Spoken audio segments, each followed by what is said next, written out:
आज मार्केट में सब सही चल रहा था और सडनली दोपहर को एक नोटिफिकेशन आता है आरबीआई का, जिसमें उन्होंने प्रपोज किया कि banking and also known banking lenders को प्रोविजन करना पड़ेगा, जो भी वो प्रोजेक्ट्स लोन दोगे और वो 5% है, तो उसके वजह से सडनली एक भारी गिरावट आई। Most of the non banking lenders like PFC, IRDA, REC, even public sector banks में भी एक भारी गिरावट आई like Punjab National Bank, Bank of Baroda, Canara Bank, SBI और काफ़ी सारे स्टॉक तो ऑलमोस्ट 10 से 13% गिर गए थे।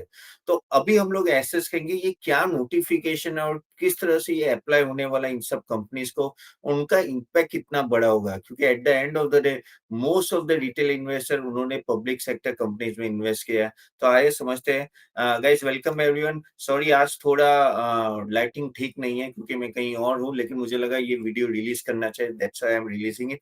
चलिए हम लोग इम्पैक्ट देख लेते हैं।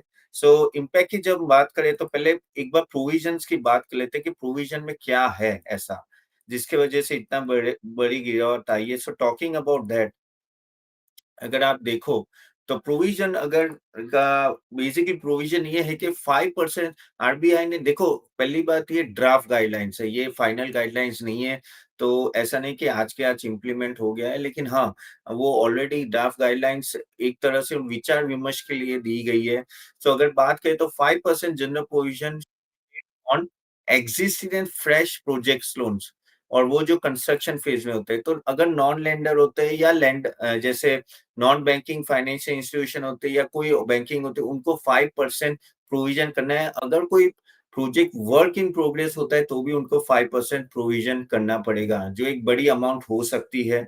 दूसरा, अगेन जैसे बोला बैंक और नॉन बैंक लेंडर्स को ये अप्लाई करेगा, तो काफी सारी जैसे आईआरडीए, आरईसीओ, पीएफसी, तो वो तो काफी सारे लोन को फाइनेंस करते हैं। और अगर जब आप प्रोजेक्ट्स को फाइनेंस करते हो, कंस्ट्रक्शन को फाइनेंस करते हो, तो आपको प्रोविजन रखना पड़ता है, लेकिन ये एडिशनल प्रोविजन है।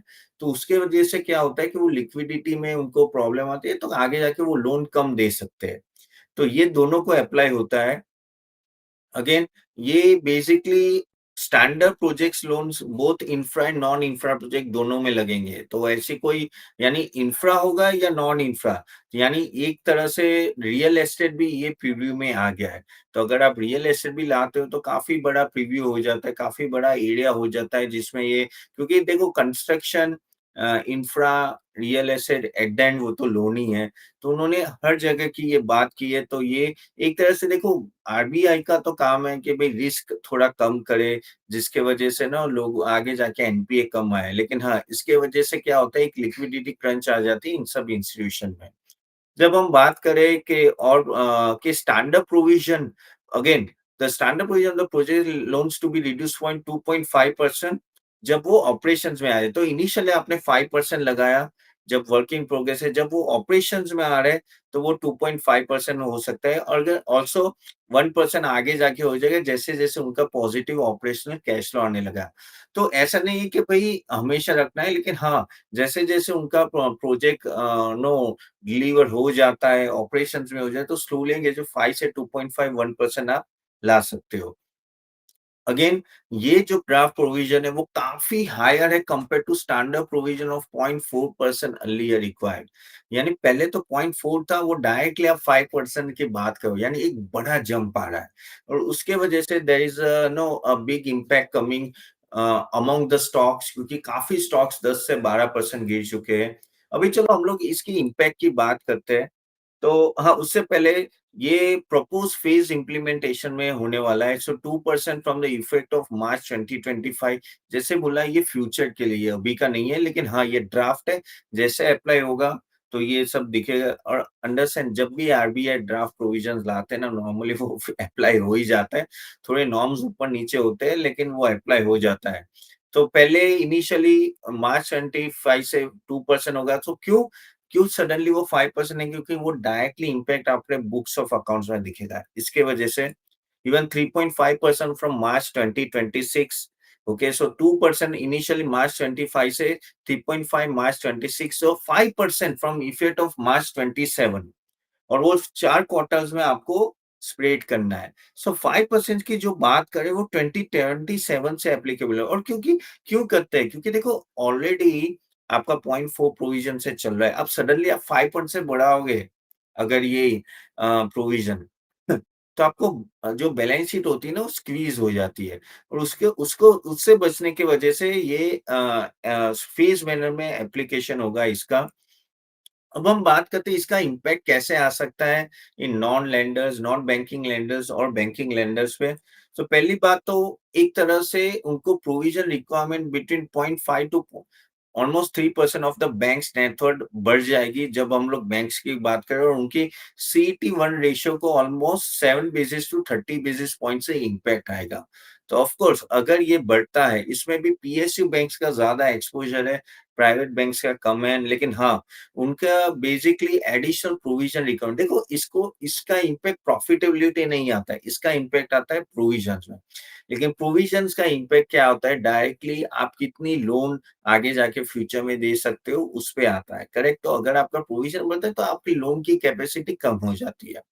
तो इस तरह से इम्पैक्ट बैंक नेटवर्क में आ सकता है। अगेन आरईसी, पीआईएफसी, आरईडी की उनकी ऑलमोस्ट 200 से 300 बेसिस पॉइंट से टायर 1 रेशियो हिट हो सकता है।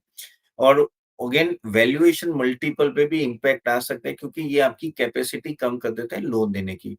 तो ये इम्पैक्ट तो है, ऐसा नहीं है कि ये भई अभी आया चला गया।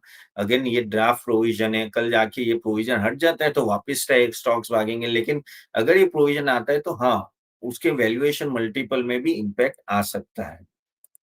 दूसरा है ओवरऑल पीएफसी आरईसी में स्टैंडर्ड एसेट में कोई इम्पैक्ट नहीं आएगा, पीएनएल में नहीं आएगा, लेकिन कैपिटल एडिक्वेसी रेशियोज में आता है। तो जैसे मैंने बोला ये प्रोविजन कैपिटल एडिक्वेसी रेशियो को अप्लाई करेगा, ना कि आपकी प्रॉफिटेबिलिटी को। तो वो टेंशन लेने की जरूरत नहीं कि भाई प्रॉफिटेबिलिटी इनकी कम होती है। लेकिन जब कैपिटल एडिक्वेसी रेशियो में इम्पैक्ट आता है तो ऑफ कोर्स पी मल्टीपल में और वैल्यूएशन में फर्क आ जाता है।